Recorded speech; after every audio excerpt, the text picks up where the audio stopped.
Good afternoon and welcome back for the continuation of our D-Day 70th Anniversary Commemoration Conference. My name is Peter Hahn. I'm privileged to serve as chair of the History Department here.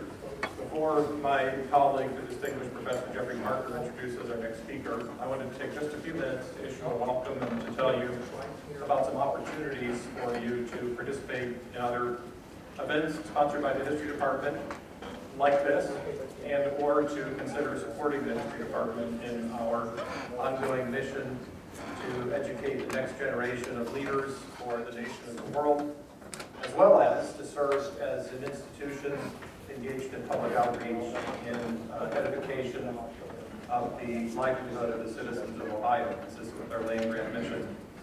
This morning, my colleague Professor Mansour showed some pictures during his talk of the D-Day invasion of tours that we have organized in Normandy, one for undergraduates and one for people like you, for alumni and friends of the History Department. I wanted to share with you that we have a couple of handouts on the table just outside of the lobby. One of them, the trifold brochure entitled The World War II Scholarship in History, presents the opportunity to support our quest to make the cost of the study abroad program in the World War II tour more affordable for our undergraduate students. And then the longer 8.5 by 11 sheet lists 3 particular funds that I would encourage you to consider supporting. One named for Donald G. Dunn, the World War II Scholarship Fund, that also supports undergraduates involved in study abroad. The Military History Discretionary Fund, which supports activities in the military history program at large, and the Lieutenant Colonel Sean M. Judge, PhD Scholarship in Military History. Lieutenant Colonel Judge was a decorated Air Force veteran who came here a few years ago to earn his PhD and died tragically of illness at a very young age. That fund seeks to support the study of military history by graduate students here at Ohio State. With regard to the Alumni and Friends Tour, this summer we will take our 3rd group of distinguished friends of the department on a 10-day excursion, 11-day excursion that begins in London and ends in Berlin, with a concentration of visitation on the beaches and battlefields of Normandy, and also includes a stop in Paris. The tour is designed to showcase our undergraduate tour and to raise scholarship support for the undergraduates who are involved in that program. We are sold out officially for the tour that leaves this July. That'll be our 3rd one, although we have 1 seat left. So if there's anyone out there who's really eager and interested, speak to me or send me an email today and we can talk. Otherwise, we hope in future years to have similar tours like that. If you're interested, pick up one of the brochures, make note of the website, check in periodically. We have a page on the website devoted to our alumni tour outreach program.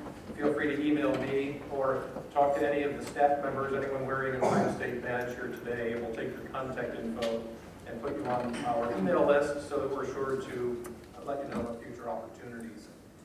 Stay tuned also for conferences in the near future like this. Once we evaluate this conference, and hopefully we'll consider it a success, and we'll contemplate having other conferences like it on to commemorate major historical anniversaries. So in the next couple of years, I wouldn't be surprised if maybe we regathered to address some other aspect of military history or other forms of history. With that, I'm privileged now to recognize my esteemed colleague, Dr. Parker, who will introduce our next presenter.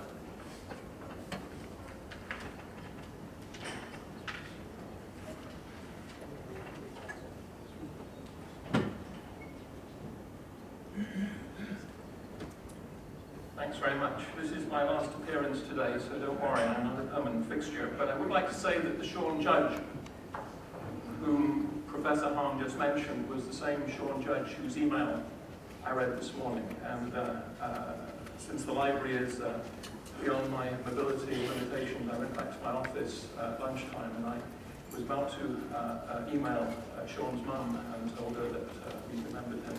And there was a message from her referring to the same email exchange. I found that very moving. But then Sean Judge was a very remarkable man. He died at 41 of cancer just 2 years ago, and we all miss him.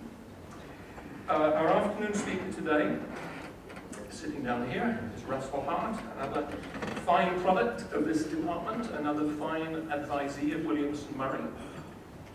He is currently the professor and chair of the Department of History and Program Chair for Diplomacy and Military Studies at Hawaii Pacific University, and he has his MA and PhD from here. But in between the PhD and this distinguished appointment in Hawaii, he taught for us for 3 years. Now, we say a lot about teaching, and we do in fact police each other to make sure your sons and daughters, in Professor Mansour's phrase, get a good deal. And so Professor Stabine, sitting out there, came and audited my course last year and gave me some useful hints about what I was doing and not doing, and some years ago I did the same for Professor Hart. And there was one particular moment. He and I both teach Western civilization to 1648, and we both do the feudal oath, the oath of fealty, which is the foundation of a lot of medieval history. And Russell had persuaded one of his, they called it about the same size as you, 250 or so. And Russell had persuaded one of the graduate teaching assistants to come up and do the oath with him. So Russell turned around and put his hands out, and the grad student, put a huge football man, put his hands between Russell's and did the oath, and he was just about to get up, and Russell said, no, said, turn around, no, the feudal oath is sealed with a kiss. But seeing it's not binding, I think we'll dispense with it this time. Of course, I've used that ever since in my own lectures, but here we are 10 years later talking about Russell's teaching, so we're here for a lot of laughs. But let's not forget that it is a very serious occasion. 155,000 Allied troops landed on D-Day. By the end of the day, something like 10,000 of them were dead, and a larger number wounded. There was something like, Amazon tells me, and Amazon will never lie, that there are nearly 155,000 books on D-Day and its immediate aftermath available for you to purchase, but the one you want to get is the best, by Hart himself, called Clash of Arms, How the Allies Won in Normandy in 1944. And that will be on sale following the Veterans panel this afternoon. A very remarkable book, because it depended on German as well as Allied archives to work out what happened and why just 70 years ago today. And Russell's going to talk to us now on invasion. They're coming! Legends of the German defense of Normandy, 70 years on. Russell.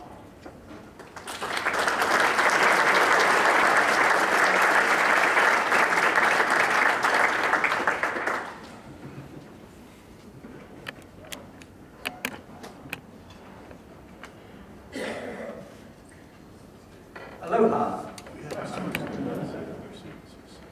It's a real pleasure to be back here at Hawaii State University. It's a real pleasure to meet some of my mentors and my colleagues from the history department. And it's a real pleasure to be invited to participate in the 70th anniversary remembrance of D-Day. I will preface my presentation today with a caveat. This is a conference remembering D-Day. My presentation examines the broader perspective of the Normandy campaign. D-Day was a tumultuous day, but of course it was the first tumultuous day of a campaign that lasted for 3 months, consisted of tumultuous days. And the other thing I'd like to do before I start is we're here to remember D-Day, and we're here to remember the sacrifices of soldiers on all sides who participated in that campaign. And I think it's therefore particularly fitting for us to remember the service and the sacrifices of the veterans in the audience. We're having, very fittingly, to conclude the conference, we're having a veterans panel later on this afternoon. So if I could please ask, if you're a veteran in the audience, if you could please rise, and I'd like to invite the audience to join me in recognizing the service and sacrifices of our veterans. Thank you very much.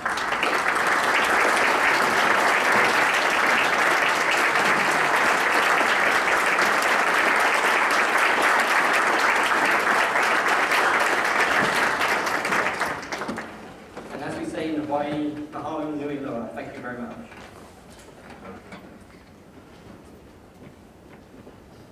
"70 years on" is a fitting distance with which to look back on some of the legends that continue to dominate historical understanding of the German defense on D-Day in Normandy in the summer of 1944. And also to suggest some explanations for the continuation of these legends. Given time constraints, I would like to examine just a few of the most significant of those legends, and perhaps explain how those legends arose. A major cause was a lack of access to actual German wartime military records in the immediate post-war period. Consequently, Anglo-American opinions, both scholarly and popular, of the campaign were powerfully influenced by emotional memoirs, both Allied and German, that emerged in the late 1940s and early 1950s. Such memoirs invariably had axes to grind, some not unfounded, others with little substance. Soon after these memoirs emerged, the onset of the Cold War imposed an ideological lens through which Allied American perceptions of the Normandy campaign became refracted. Historians, both consciously and unconsciously, sought to emphasize the remarkable achievements of the Western Allies. Historians have focused on alleged German battlefield deficiencies, from poor quality manpower, bad intelligence, confused chain of command, poor strategic leadership from Corporal Adolf Hitler, for example, rather than examining the grave logistic deficiencies that were actually central to German defeat. Once these two sets of overlapping and reinforcing distortions became entrenched in the historiography of the Normandy campaign by the 1960s, they have proven difficult to dispel since. What follows, therefore, is just a fleeting glance, nothing than a few vignettes of some of the more significant legends, and it's no attempt even to be comprehensive. The first legend I want to examine is one that's been mentioned already by most of our presenters today, and that's the Allied interdiction attacks effectively isolating the Normandy battlefield prior to D-Day. And this assertion has been made so often by so many, has become etched in stone. Unfortunately, it's simply not true. Yes, Allied air attacks prior to D-Day had disabled most of the bridges over the Seine and Loire rivers leading into Normandy, but not all of them. Simply because the Allies had elected not to attack all of the bridges. The Allies had attacked and knocked out double-track bridges, but they hadn't attacked any of the single-track bridges over the Seine and Loire rivers, judging their capacity to be so limited as to not make it worthwhile to bomb them. The Germans also used private industrial narrow-gauge railways to carry fuel, munitions, and troops into Normandy. Allies didn't bother to attack those industrial rail lines either, because they were such limited capacity. But nonetheless, the Germans would use them and use them effectively to move troops and supplies into the battlefront. In fact, during the first weeks of the invasion, a significant proportion, perhaps the majority of the total German supplies and troops moved into Normandy were delivered via these two types of railways, single-track lines and small-gauge industrial rail lines. In addition, not only the bridges knocked down remained destroyed because the Germans repaired and rebuilt them. In fact, a few thousand German rail engineers deployed in the West made Herculean efforts to replace destroyed bridges and managed to rebuild them at an astonishing rate of one bridge per day throughout the entire Normandy campaign. This was a tremendous engineering accomplishment, but fortunately for us, the Allies proved better capable of knocking them down than the Germans were at rebuilding them. The actual origin of this historical legend was an Allied aerial bombing analysis report of the 3rd of June, 3 days before D-Day. This report concluded that all the targets struck had been destroyed and therefore Normandy was effectively isolated. But this assessment was based upon aerial reconnaissance and naturally didn't mention the single-track rail bridges and railroads that the Allies hadn't targeted. Moreover, by D-Day, the Germans had already repaired at least one two-track rail bridge over the Seine River into Normandy, and others would follow in the weeks ahead. Although the Allies would smash the repaired bridges time and time again, the Germans would rebuild them time and time again, and consequently they would enjoy intermittent rail communications with Normandy throughout the campaign. Someone would destroy the same bridges. Another legend is that the Germans thought the Allies would land in the Pas de Calais and were thus taken by surprise by the landings in Normandy. Like most legends, this one has considerable foundation of truth. It doesn't represent completely accurately the story. It's true that the Germans did believe that the Allies would land in the Pas de Calais, that would be the most likely landing site, but from as early as 1941, when the Germans began to plan their countermeasures, Normandy had always been the number 2 likely invasion site in the German planning. And in the late spring of 1944, there was a significant shift in German thinking, particularly when Rommel, the commander of Army Group B, defending northern France, began to believe that Normandy was becoming the most likely landing site. And there's a couple of reasons for that. The first one, of course, was the tragic German interception of American LSTs exercising off Sapton Sands in Devon on the 28th of April 1944, sinking 2 LSTs and killing over 750 US service personnel. That engagement really signaled to the Germans that Normandy was a more likely landing site, because that's exercising off Devon indicated the Allies were more likely to come to Normandy. The other thing reinforcing that was, of course, as Pete mentioned earlier, that the Allies had engaged in extensive deception operations. I'm going to talk more about them in a little while. But the creation of FUSAC, the first US Army Group, the fictive Army Group in southeast England, under George S. Patton's leadership. Unfortunately, one of the woeful deficiencies of German preparation was their blindness. Their German photo reconnaissance aircraft were very rarely able to operate over southern England and take aerial reconnaissance, and the reality is that the Germans basically missed the entire fake army group that the Allies had constructed at considerable time and length and ingenuity in southeast England. And of course we talked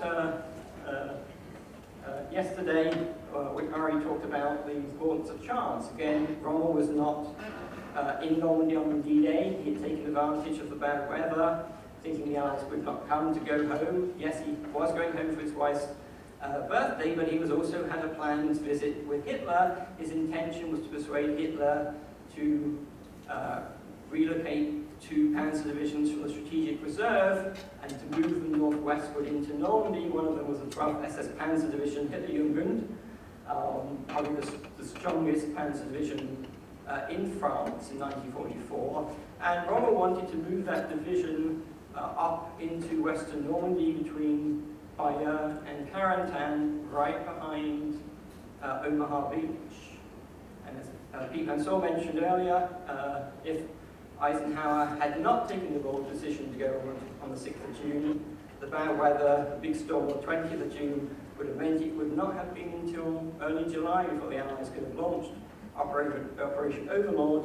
And in the intervening time, if Rommel had succeeded in persuading Hitler, and I think he would have, if you look at the trends of the discussions that Rommel and Rundstedt and Hitler had in the spring of '44, Hitler had always tended to side with Rommel over von Rundstedt, and during the course of the spring, he had becoming more and more to support Rommel over von Rundstedt in that continuing controversy about the deployment of the German Strategic Armored Reserve.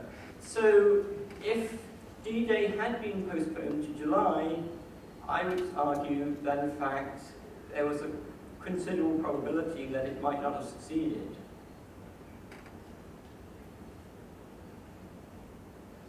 The next legend I want to talk about is the concerns the quality of German manpower. Here we can see here the German disposition. So what Rommel wanted to do, Rommel wanted to move 12 SS right up here, right behind Omaha Beach. That was why he had left Normandy and was on his way to Germany to persuade Hitler to support that redeployment. The next legend I'm going to talk about is about the legend of poor quality use of non-German troops in Normandy. Here's a picture of some Osttruppen. These are Eastern volunteers serving in the German army. These are Turkic volunteers. And a lot of emphasis has been played in the literature on German use of non-racial Germans, either Osttruppen like these or Volksdeutsch, ethnic Germans from outside Germany proper.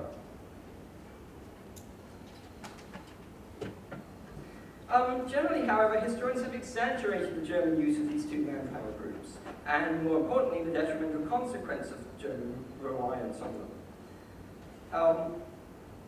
The first thing to emphasize is, of course, National Socialist regime was a very racist regime, and therefore they had very serious reservations about reliability of Volksdeutsch, of ethnic Germans and Osttruppen in the Normandy campaign.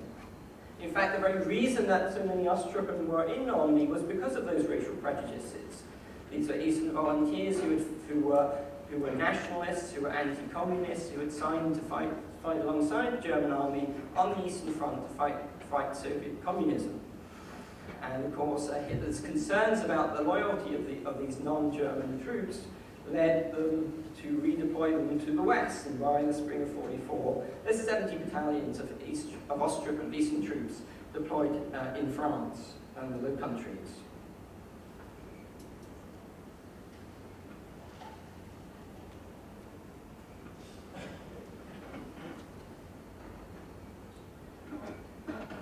And again, when you look at the literature makes a lot of play on the unreliability of Volksdeutsch and Osttruppen, that they surrendered in large numbers. And again, if you look at Allied POW reports, interrogation reports, there's a lot of evidence to support that. But one of the fortunate things the Germans did was that because they were concerned about the reliability of the Volksdeutsch, the Germans kept very detailed records of how many were on strength in each formation. Because of that, we have a very accurate picture of the number of Volksdeutsch that fought in Normandy. And when you compare that to the Allied POW reports, we get a strange paradox. Far more German Volksdeutsch surrendered to the Allies than ever actually were deployed in Normandy. Well, there's several simple explanations for this apparent paradox.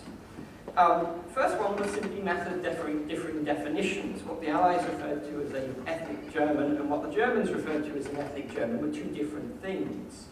So the Allies counted Austrians and German Czechs as Volksdeutsch, as ethnic Germans, whereas the Germans classified them as Reichsdeutsch, German Germans. The Germans only classified ethnic Germans as Germans who had been liberated by German expansion after the outbreak of war in September 1939. Second, it's evident that many German soldiers on capture by the Allies came to be Volksdeutsch when they weren't Volksdeutsch. And one has to presume they did this in order to try to secure preferential treatment or to evade mistreatment at the hands of the Allies. And while Allied authorities highlighted an increased willingness of ethnic Germans to surrender, and much anecdotal evidence from oral histories and memoirs tend to support this, there's actually very little documentary evidence to substantiate the claims. Since German soldiers routinely lied about their ethnicity, Allied POW returns cannot be relied upon. And if we look instead at German records, yet here there is no clear evidence either. Germans were very concerned about the reliability of the Volksdeutsch. When you look at those formation records, they consistently report that the combat performance of the Volksdeutsch was average or good. Almost no German formation in Normandy ever reported a morale or performance problem with their Volksdeutsch. And the same situation existed with the Eastern volunteers. In accordance with Nazi racial attitudes, they were not distributed as combatants among German combat formations, but they were segregated. Either as individual volunteer auxiliaries, known as Hilfswillige, HIWIs, or as combatants segregated into the auxiliary Eastern battalions. And the Germans had few illusions about the value of these units and used them to guard the most unlikely invasion sites, freeing tens of thousands of good German troops to be on hand, like in Normandy, where the Allies would actually invade.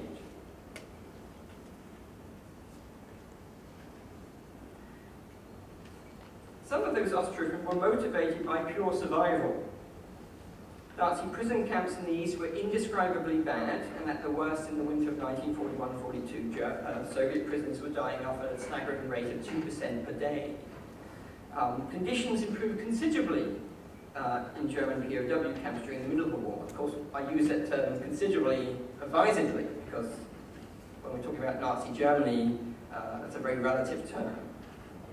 But the Soviet experience of being a German prisoner of war was very harsh. And it's this harsh conditioning, I think, that tells us a lot about the combat performance of Osttruppen in Normandy. In total, about a dozen Osttruppen battalions fought in Normandy, and Western literature tends to dwell upon a relatively small number of instances where they didn't perform well. Probably the best example is the precipitate surrender of the 4th Company, 795th Georgian Battalion, southwest of St. Mary's on the 7th of June 1944.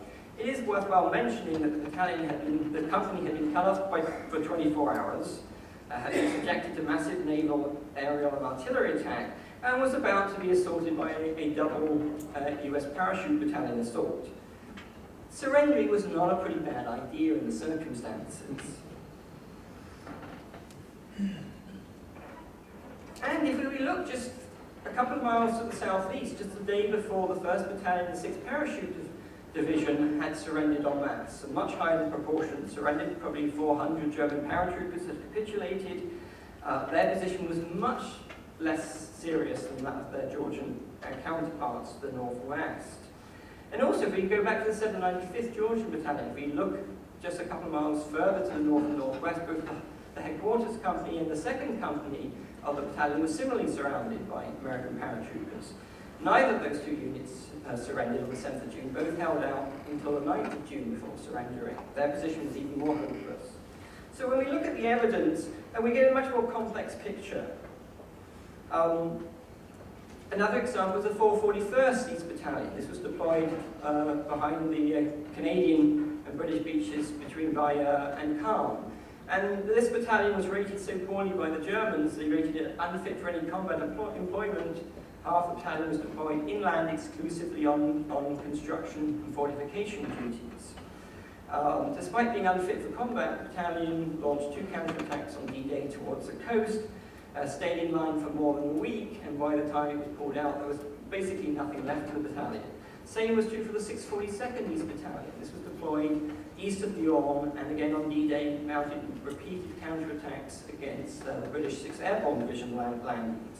That unit stayed in line for over a month before it was withdrawn, and there was nothing left of the battalion by the time it was removed from the front line. So if we look at Eastern units, when they performed poorly, we see some commonalities. They tended to perform poorly, not surprisingly, when they were isolated, and most importantly, when their German leadership cadre had been killed or incapacitated. Under these rare circumstances, they had a greater propensity to surrender. But when they remained firmly under control of the German leadership, they acquitted themselves well. And what this evidence suggests is that the Osttruppen remained more afraid of the German masters, and who could blame them, than they did of the Allies.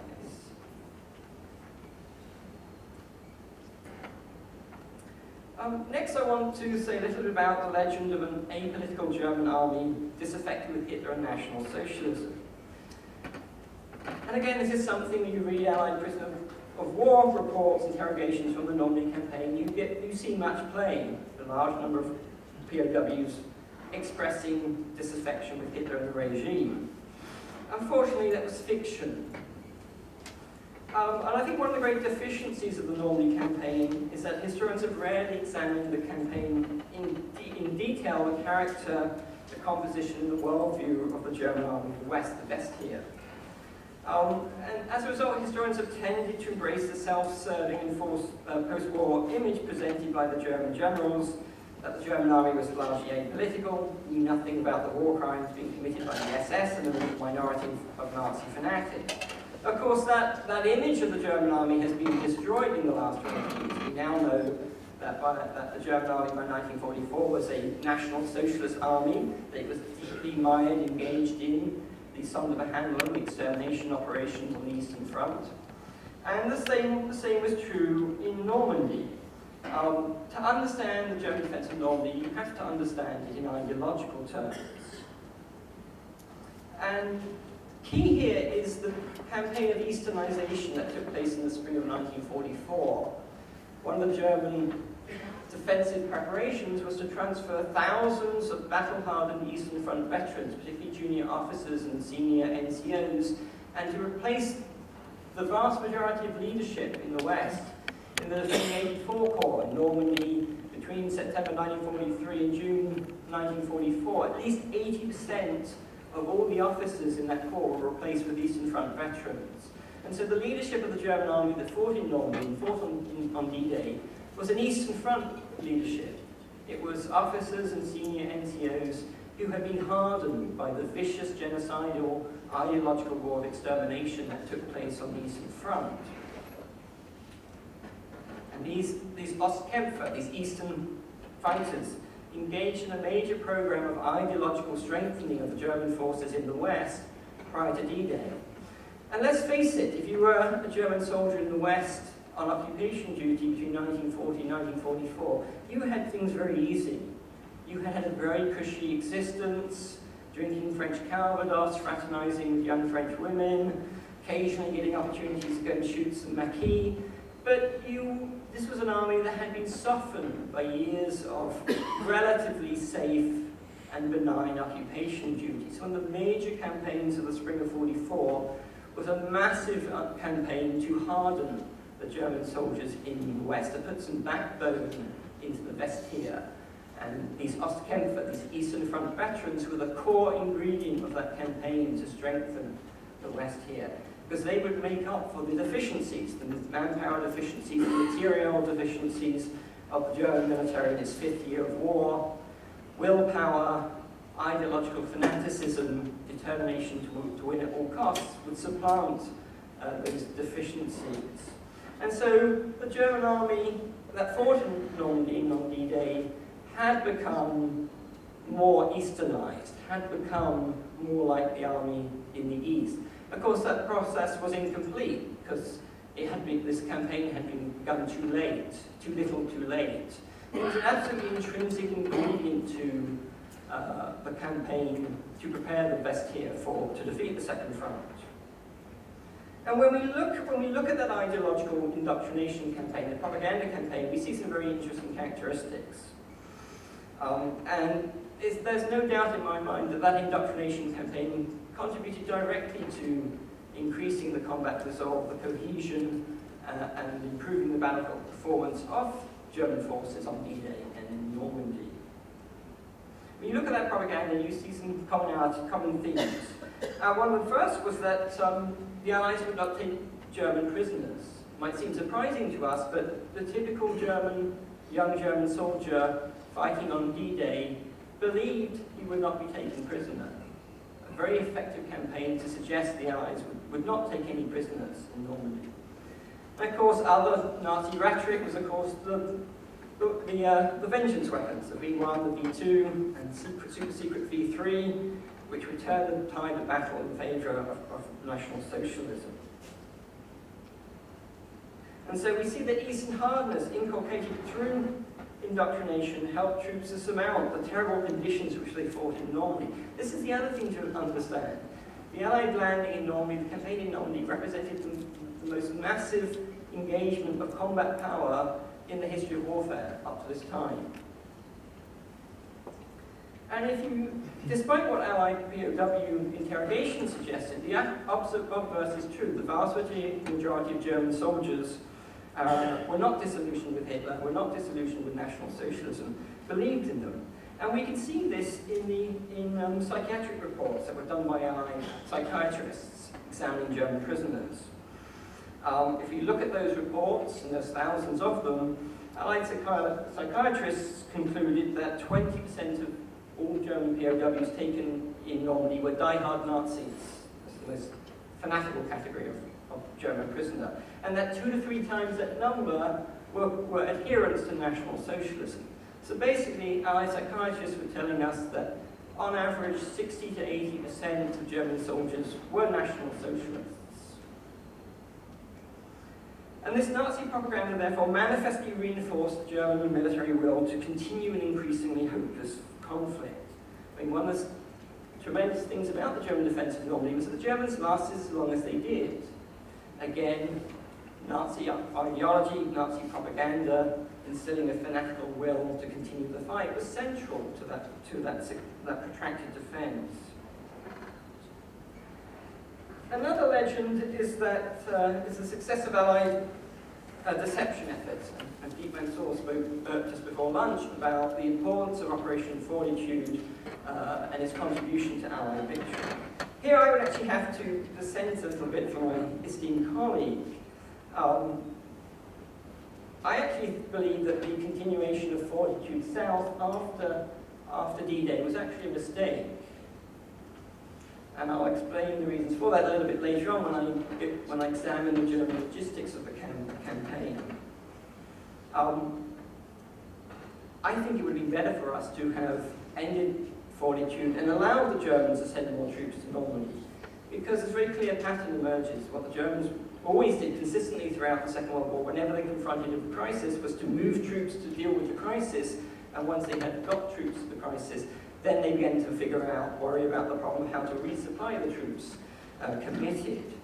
And if we had ended Fortitude South and encouraged the Germans to send more divisions to Normandy, there would have been more German troops with even less fuel and munitions to continue the fight, and when we broke out, we would have rounded them up and captured more prisoners and destroyed a larger proportion of the German army in the West. That's a theme I'm going to come back to in a little while and talk in a little bit more detail about. It's a very important one. And the other thing I would say, building upon that need to see the German defense of Normandy from an ideological perspective, is to encourage us not to sanitize the campaign. And I think much of the literature of the Normandy campaign is guilty of that. It's presenting a too rosy and too sanitized view of the conflict. I mean, clearly the war in Normandy did not meet the levels of barbarism, brutality that existed on the Eastern Front. But the Normandy campaign was not a clean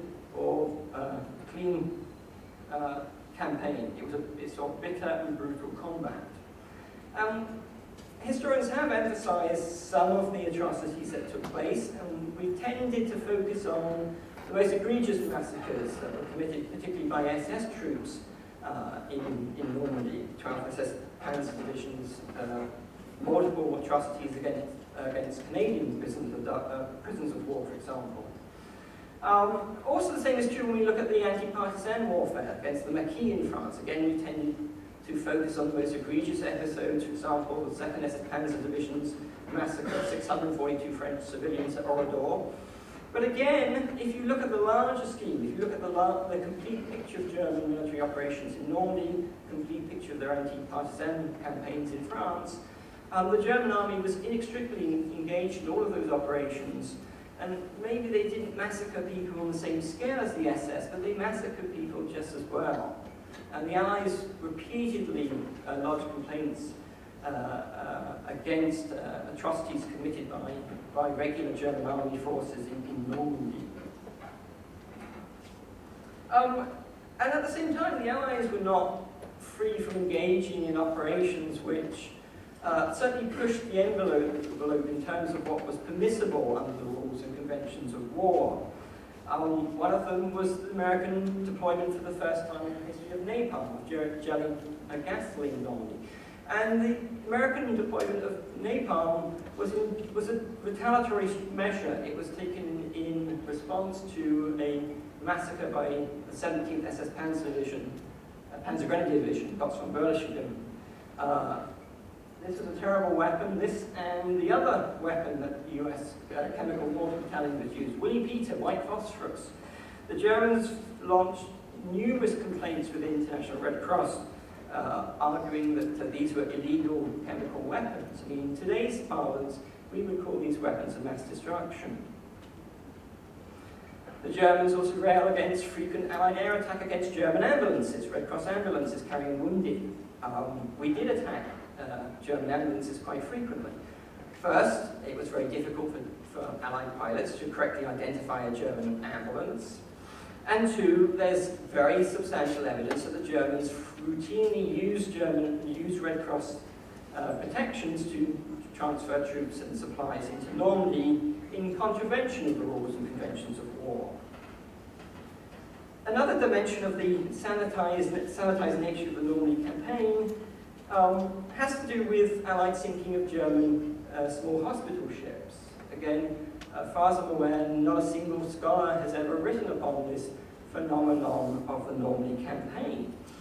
The Allies sank a number of small German hospital ships that were clearly marked as German hospital ships. The Allies sunk them knowing that the Germans were using them as hospital ships and were carrying wounded. And the reason the Allies did this is because the Allies didn't accept the German definition of a hospital ship. The Allied position, which really didn't have the force of international law behind it, was that small hospital ships were in fact nothing more than glorified pilot rescue vessels, and a pilot rescue vessel was not protected under the Geneva Convention. So the Allies would target and sink German small hospital ships. And this was particularly a problem for the Germans in Normandy because on the Atlantic coast, though they had relatively limited shipping, most of the German hospital ships that carried wounded away from the Normandy battles on the Atlantic coast were small German hospital ships. And we sank a number of them, and we damaged an even larger number of them. No one's ever written about that, those attacks on German small hospital ships. It's an interesting dimension that really needs study. Another, I think one of the most pervasive and distorted legends of the Normandy campaign is the caricature of the German soldier blindly following unrealistic orders from above. And naturally, this was an image that had its foundation in wartime propaganda. During the course of the war, it was naturally necessary to portray the enemy as unimaginative. But that wartime image has become very difficult to dislodge from the historiography of the campaign. And to the contrary, at least at the tactical level, the Germans were highly adaptive and innovative continually throughout the Normandy campaign to fight more effectively, even though they were massively outnumbered. And in particular, the Germans would modify their defensive tactics and practices to fight more effectively in Normandy. And the impact of this innovation was really quite remarkable. It shifted significantly the casualty exchange ratio in the campaign. Up to the 11th of July, so in the first 5 weeks of the Normandy campaign, the Germans suffered 102 casualties, ground combat casualties, for every 100 Allied casualties. By the 13th of August, the balance had shifted considerably. The Allies now suffered 116 calories. That's my diet, sorry. That's 116 casualties for every 100 German casualties. This is remarkable when you consider the fact that during that month, the Allied strength in Normandy had dramatically increased, Allied firepower had dramatically enhanced. You would expect the exact opposite to have happened, as Allied numerical and material superiority grew, the casualty exchange ratio increased in the Allied favor. It went the other way. And the reason why it went the other way was because of what the Germans were doing on the battlefield. So tactical innovations to offset Allied numerical and material superiority. When the Germans first started offensive operations in Normandy, initially they used what they were used to, basic standard Eastern Front defensive tactics of linear defense, forward concentration, firepower, and immediate counterattack. When the Germans went over to the defensive on the 10th of June and sought to confine the Allies in as narrow a bridgehead as possible, lack of troops and the absence of prepared defences in depth initially forced them to adopt linear defence. But Allied artillery, aircraft and naval gunfire inflicted grievous losses on these forward-concentrated German defenders. As German reserves moved up in June, the German troops quickly returned to the traditional doctrine of defence in depth to minimise casualties and buttress defensive strength. And the relative brevity of the front in Normandy allowed the Germans to erect defences in depth in the southern Cotentin Peninsula, in the thick bocage around Caumont, and particularly before Caen, before the British. At the same time, the Germans refined their defensive techniques in light of Normandy's unique combat conditions. Allied aerial mastery and the pronounced firepower advantage rendered standard German defence in depth less effective than it had proven in the East or in North Africa. In particular, forward concentration and immediate counterattack brought heavy German losses from Allied artillery fire. Thus, the Germans gradually refined their defensive techniques to counter overwhelming Allied aerial mastery and firepower superiority. Formations gradually adopted extreme dispersion as troops deepened their defensive zones and further dispersed their manpower. When time and resources and combat conditions allowed, the Germans erected additional defences behind their main line of resistance and withdrew troops into these rearward positions. These defensive tactical adaptations emerged in the classic bottom-up, top-down approach of adaptation in the German army. Innovation emerged on an ad hoc unit-to-unit basis during June, And after collection and analysis of these individual responses, Army Group B published guidelines in early July for dispersed defense in depth that was implemented across the entire front. Extended defense in depth curtailed German losses and contributed directly to the defeat of General Montgomery's Operation Goodwood offensive between the 18th and 20th July.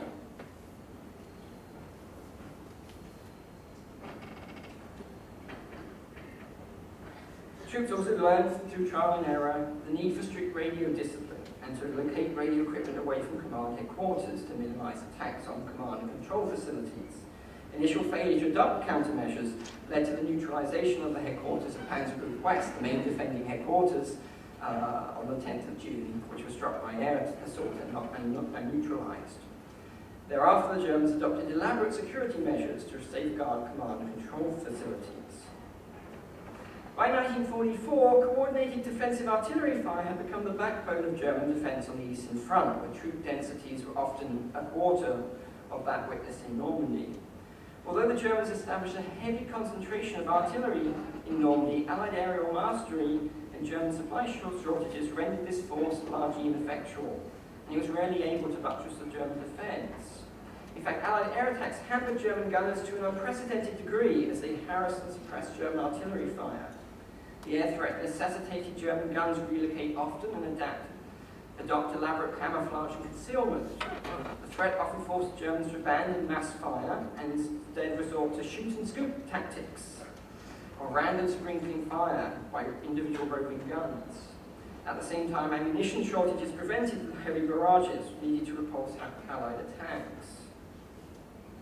Mass fire was thus rare, and gunners increasingly abandoned counter-battery fire entirely. The absence of strong artillery support compelled the German troops to rely heavily on mortars, which they used to great effect in Normandy. The Germans had more and heavier mortars than the Allies, and since mortars were more mobile and more easily concealed, they were less susceptible to air attack. The Germans also used increasing use of Nebelwerfer, the rocket-propelled multi-barrel rocket projector, the 15-centimeter Nebelwerfer. And the Germans soon established opposite the British the highest concentration of Nebelwerfer seen in the Second World War. These projectors could bring down such rapid heavy mass fire that Allied troops came to dread the stonk and the characteristic demoralizing wail of the projectiles in flight. And the adaptations like these made the Germans more efficient fighters, inflicting heavier losses on the Allies whilst simultaneously reducing their own casualties. Another legend is that Ultra, the code name for the Allied secret interception and decryption of German radio messages, provided the Allies with large quantities of actionable intelligence that materially aided our victory in Normandy. Here's an actual Ultra decrypt from the UK National Archives. This is the movement of German Luftwaffe reinforcements into Normandy. Ultra intelligence did aid Allied victory. Its role, however, has often been exaggerated in the campaign. If you actually read Ultra decrypts, you begin to appreciate some of the limitations of Ultra. For a start, the excellent French telephone system ensured that the Germans only sparingly used radio communications to communicate important information to higher headquarters. The transmissions that then had to be intercepted, which was always haphazard, and partial, and then they had to be decoded, always haphazard at best. Rarely was full decoding possible, and deciphering took time, to such an extent that often by the time the information was deciphered, decoded, deciphered, and disseminated, its actual tactical and operational value was very limited.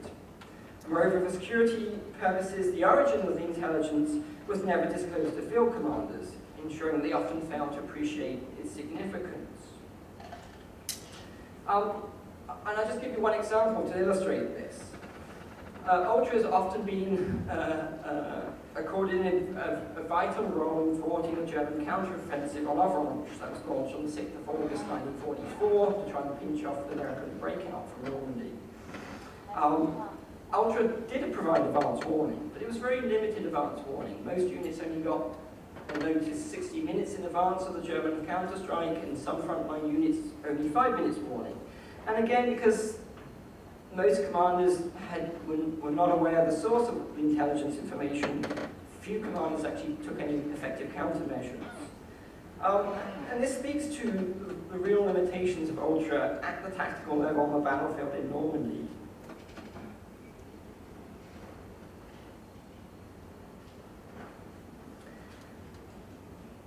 I'd like to come back to a point I made earlier, which was about the continuation of Operation Fortitude South after D-Day, and that this was a mistake, and we should have allowed the Germans to send more reinforcements to Normandy. The reason for this has to do with German logistics, and logistics are fundamental to understanding the German defense of Normandy and the collapse of the German defense in Normandy. And I'd like to finish my presentation today by focusing a little bit on this aspect of the German defense. It's vitally important. If you look at the German supply situation on the eve of D-Day, at best we can characterize it as precarious. The Germans had about enough munitions for about 1 month of sustained combat, but most of those munitions were stored in inland depots, well away from the beachheads. The German fuel situation was even worse. The Germans had about 7 to 10 days stockpiles of fuel available for their strategic armoured reserve. And the air attacks that we talked about, the transportation assault on the German rail net, had forced the Germans off the rail and onto the road, which had only significantly increased their consumption of fuel, with the result that Germans had to introduce very stringent rationing in the weeks prior to D-Day. Even though the campaign had begun, the German army in the West was stringently rationed on its fuel consumption. When the Germans failed to defeat the Allies on the beaches on D-Day, they could only fight a protracted defense of the West if adequate supplies of fuel and ammunition were brought forward from the Reich and from these rearward dumps. But given transportation shortages, the planned German troop redeployments to Normandy grossly exceeded their capacity to move those troops into Normandy, let alone to resupply them once they had got them there. And so the Germans consistently prioritized. Troops went first, supplies came second. It was characteristic of the German approach to war throughout the Second War and throughout modern history. The reality was the Germans could only bring to the front a fraction of the supplies that they consumed, and the gasoline situation rapidly became critical. Then the Germans had completely depleted their strategic fuel reserve by the 13th of June, and then when on the 22nd of December, 22nd of June, the Allies would destroy the main German fuel depot in the west, Gennevilliers, outside Paris. This destroyed 90% of the remaining German strategic stockpile in France. So within the first week of the invasion, the Germans realized the only way they could keep the Allies pinned in Normandy was to increase the flow of supplies into Normandy by restoring limited rail communications into the battlefield. And essentially what the Germans would come to do was to abandon their efforts to reopen the rail bridges across the Seine and the rail bridges across the Loire, and instead focus on just trying to open up one line over each river. The line from Paris heading east to Sedan, and then the line heading south from Tours through Le Mans to Alençon to Sedan. This was going to be the resupply corridor for the entire German defense of Normandy. They would never be able to complete this task, but they would be able to reopen the movement of fuel by rail across into eastern Normandy, and across the Tours, across the Loire, across into Alençon. And these reopening of these two rail lines significantly improved the German resupply situation, the logistics situation in eastern Normandy in late June and early July 1944. Contributing to this was also the beginnings of a major ferrying operation across the Seine, with dozens of German ferries carrying supplies across and into eastern Normandy. On the western sector, where the Americans were fighting German 7th Army, the resupply situation did not improve in late June, early July. In fact, it continued to worsen for a number of reasons. Shipborne transportation along the Atlantic coast was much harder and slower. The distances involved were much greater. And so in western Normandy, where the Americans were confronting the Germans, the logistics situation continued to decline. And it's this decline in western Normandy that helps to explain the American breakout from Normandy in late April 1944.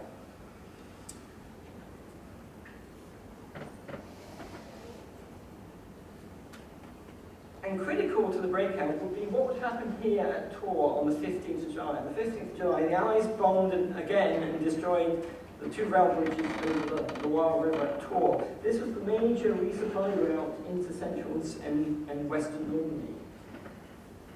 That was part of the transportation attack. It had no connection whatsoever with Operation Cobra, the planned breakout operation that would begin on the 25th of July. In fact, the destruction of the Tours Bridge was perfect timing for Cobra. Because what it did was it meant that the Germans were unable to bring any supplies of fuel and munitions by rail into western Normandy between the 15th and the 23rd of July. In those 7 days, the Germans basically used up all the gasoline they had left in western Normandy. It reopened on the 23rd of July. That was too soon for the Germans to bring new fuel up across the Loire River into western Normandy. So when the Allies launched the Cobra breakout attack, there's the bridge knocked down anew. When the Americans would launch the Cobra breakout attack, the Germans had, defending 84 Corps, had about 2 days worth of fuel left. And in intensive combat conditions, that's basically less than 24 hours of fuel supply. The same was true of munitions, because the destruction of the Tours Bridge again delayed the bringing up of munitions. And so the Germans would abandon their delivery to their forward depots and instead would only bring fuel in and munitions in to the rearward depots. The troops at the front line had to collect their own fuel and own munitions from these rearward dumps, which again depleted the fuel stocks even further. So when we get a Cobra, we look at the failure of the Germans to thwart the American breakout. Key element here is logistic defeat. The Germans simply did not have the fuel and munitions to thwart the concentrated American breakout, given the coincidental destruction of the Tours Bridge, the resupply lifeline into western Normandy on the 15th of July. I want to finish the last legend I want to focus on today, and that is to talk about what I think is the most understudied, underexplored element of the Normandy campaign and the German defense of it. And that's the last 10 days of the Normandy campaign. On the 19th of August, the Allies would encircle much of Army Group B in the Falaise pocket. The next day they would force the Seine River. By the 25th of August, Paris had been captured. And historians tend to ignore the last 10 days of the Normandy campaign as, just the conclusion, the culmination of a successful breakout, anticipating the move forward to the race to the Reich and attempt to bounce Orion in Operation Market Garden in September. But the last 10 days of August are vitally important because in those last 10 days, the Germans accomplished the most significant defensive success of the Normandy campaign. They extricate the rest of their army from Normandy. Their allies had a brilliant strategic opportunity to wheel to north along the Seine and wrap up the German defenders still defending eastern Normandy. That doesn't happen. The Germans get across virtually every single troop and the vast majority of the vehicles and equipment that make it to the bank of the Seine, the Germans get them across the river. And they get them across the river because of that very extensive ferrying operation that they had put in place. And also because they had a lot of experience. In the Eastern Front, the Germans had conducted large-scale retrograde withdrawal across major rivers, and therefore had learned quite a lot about how to successfully extricate your forces across a major river obstacle. And of course, the Allies would continue to attack those bridges and try to eliminate them until the 18th of August, when they decided that the advance was going so well that now they could try to capture the bridges intact. So they stopped the bombing campaign of the bridges. But I think this is a really understudied dimension of the campaign, is how the Germans managed to extricate from Normandy what they had left. And I think that was a very vitally important defensive victory for the Germans, because that force that got away from Normandy was, of course, the force that managed to stop the Allies before the West Wall and arm them in September 1944. It will be the skeleton on which a new German Bestia was built in the fall of 1944 that Hitler would throw in against us in the Ardennes offensive. If that army had not got out of Normandy, neither of those two things would have been possible, I would submit to you.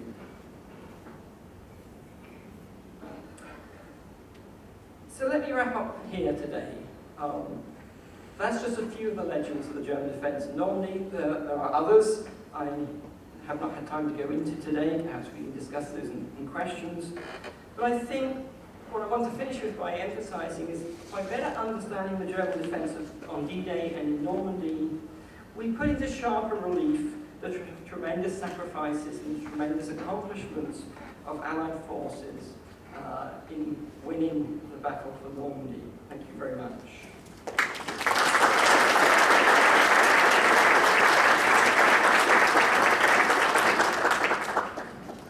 Questions?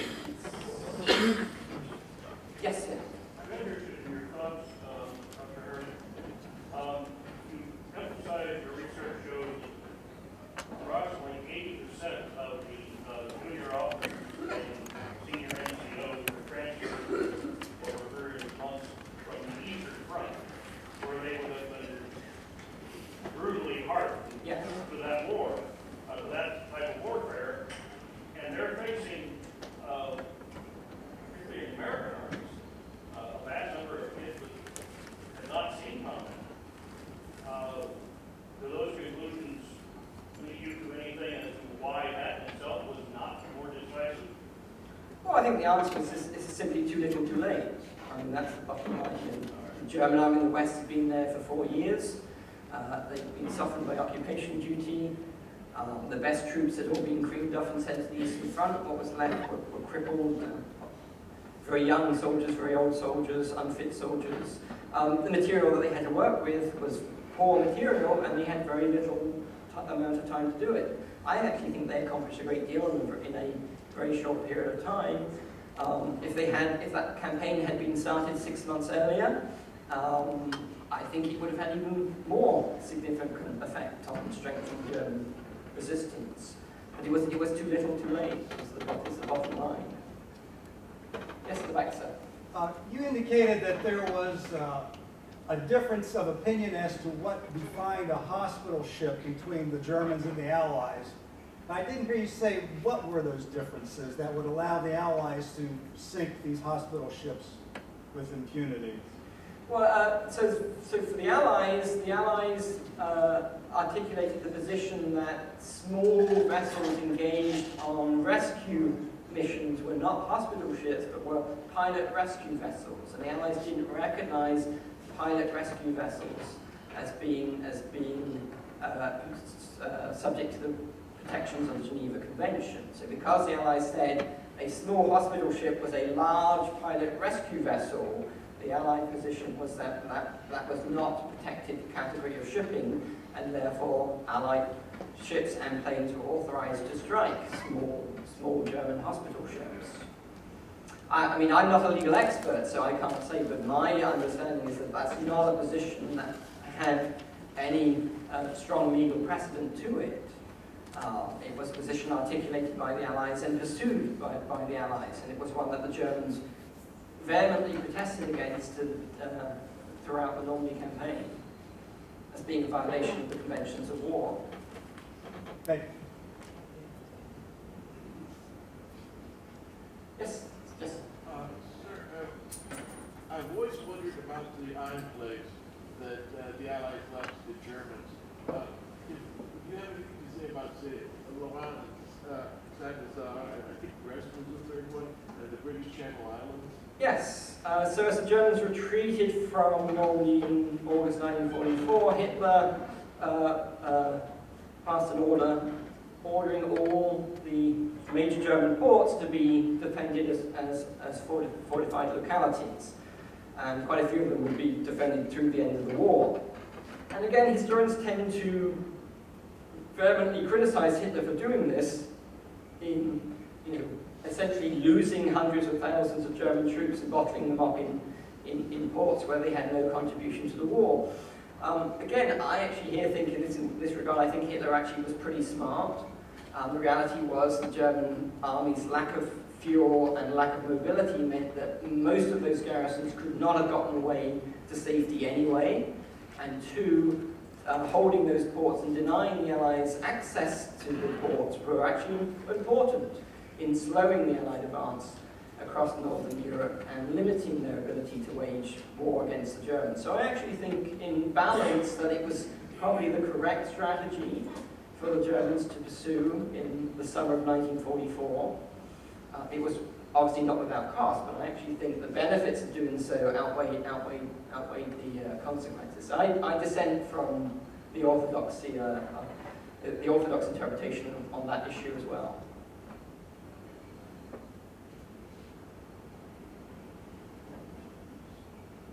Yes? Did the Free French take part in D-Day? Yes, there are Free French forces. There's a Free French commando unit that lands with the British and marches towards Caen across the Orne River Bridge. Again, we had some allusion to the problems between the Allies, between the British and Americans and the French.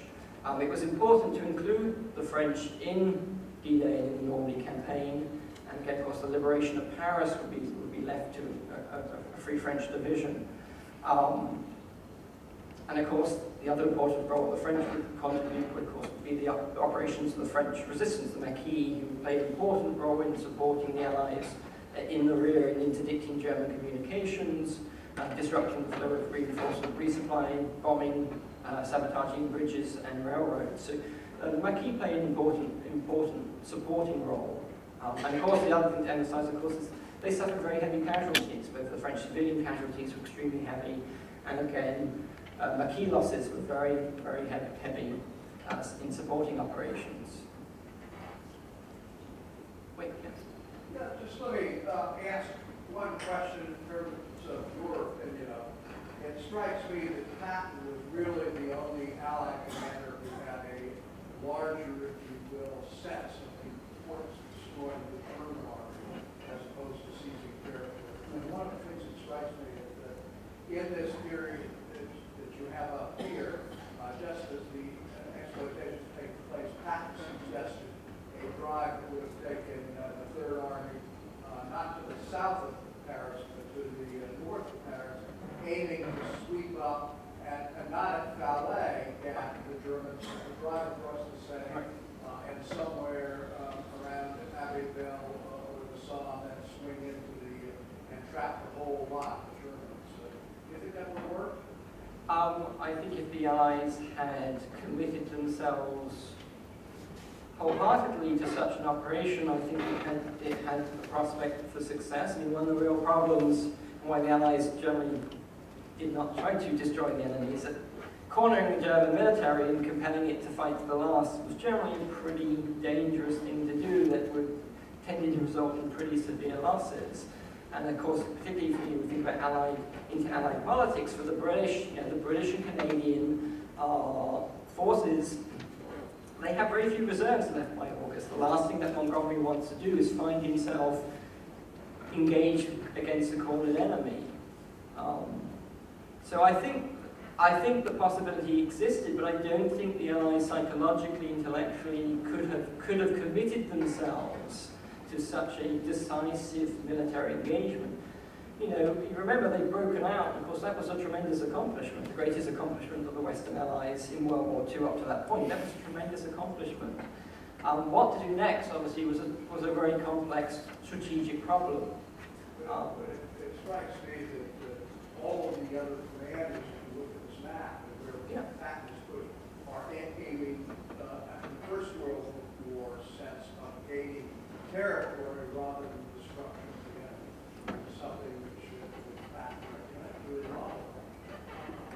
And for it to have succeeded would have required Patton having on board and supported by all the other Allied ground commanders and the air commanders, which was very, very problematic, given the nature of inter-Allied politics, given the nature of inter-service politics, given the nature of Patton's personality. He wasn't someone who was very good at winning people over and persuading them to support him.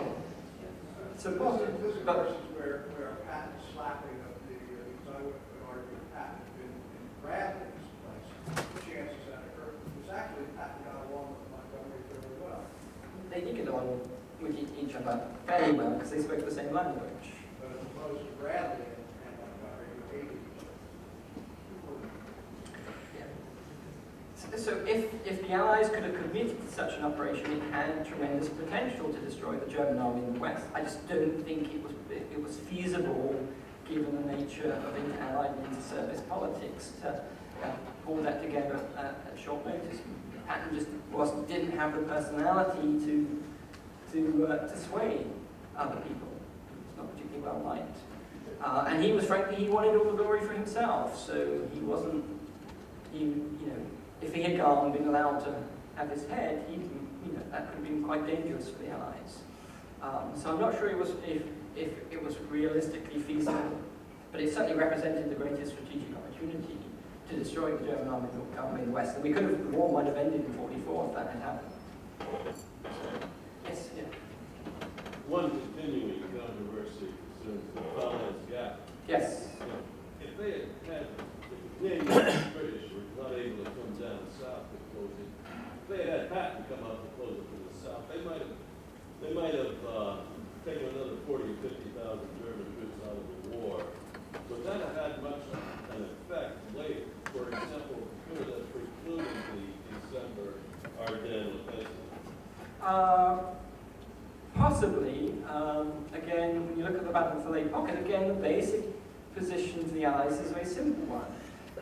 Encircling the German army and giving them no alternative surrender or fight your way out had always been a dangerous course of action to pursue, because when cornered, the Germans fight very tenaciously. In fact, the Canadians and the Poles do come down. They try very hard to interdict the German breakout from the Falaise Pocket. And they suffer the heaviest casualties of the campaign trying to do that. We shouldn't underestimate, we need to recognize the bravery of the Canadians and Poles who do try to close the Falaise Pocket. They suffer grievous losses trying to do that.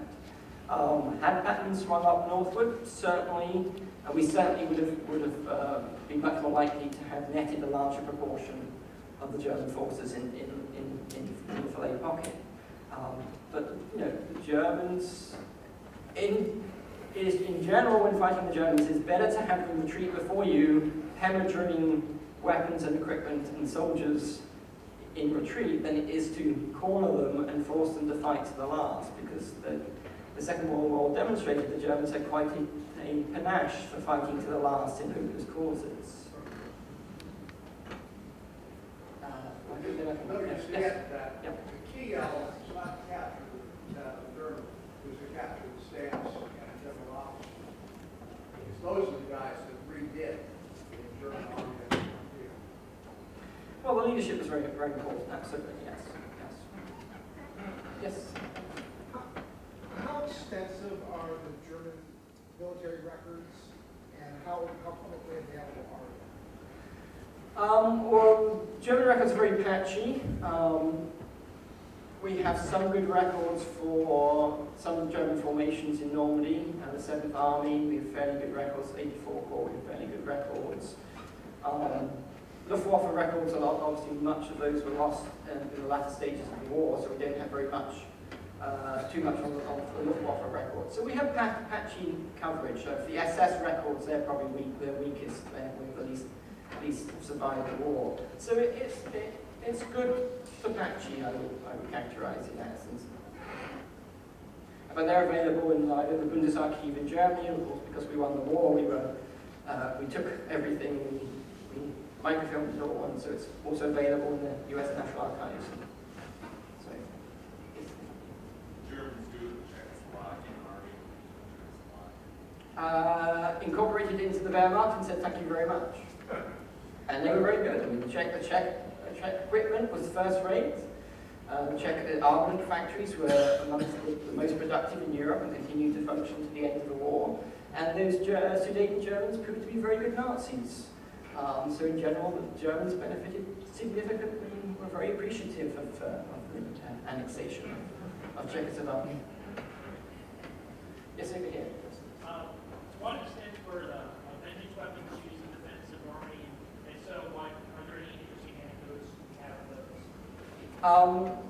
Well, they're not used because they're strategic weapons, so they're strategic retaliation weapons, so they're used against, fight against London targets in the UK. There is discussion of using them in Normandy a small number are fired against tactical targets. But you know, the V1 is an area weapon. You know, you're lucky if you can land it within 50 miles of where you're aiming at. So it's a weapon. It's a terror weapon. It isn't a weapon that could have strategic effectiveness. There was talk about firing them at the beachheads. Well, that would be extraordinarily difficult to fire B-1 rockets. And again, the bombing campaign in spring of '44 had destroyed the ramps, the launching ramps, delayed the German launch of the B-1 offensive against London. It wasn't a tactical operational weapon. Very, very difficult. Of course, fired against the V2 against the Antwerp shell, of course, was easy. You're aiming at a city. It was a vitally important strategic entrepot for resupply into the continent of Europe. So that was a large target, and therefore did have some limited strategic value against Antwerp. But against the Normandy beaches, that was a very low return on your investment proposition. I mean, the other thing to emphasize is tremendous resources were diverted into the V1, V2 program, completely unworth it in terms of the return on the investment. Tremendous resources to get this program going, and then to launch the program, to defend the program, to resupply the programs. It's a tremendous waste of German resources. Tremendous waste of German resources. Any more questions? We wrap up here? Okay, well, thank you very much. I just have a couple of announcements before we wrap up here. We're going to reconvene for the Vietnam panel moderated by former Congressman Mayor Gregory Schupka at 3:30 p.m. This event will take place across the street at the Ohio Union, and should anyone require physical assistance in getting to the Union, there will be a free transport bus available behind the building.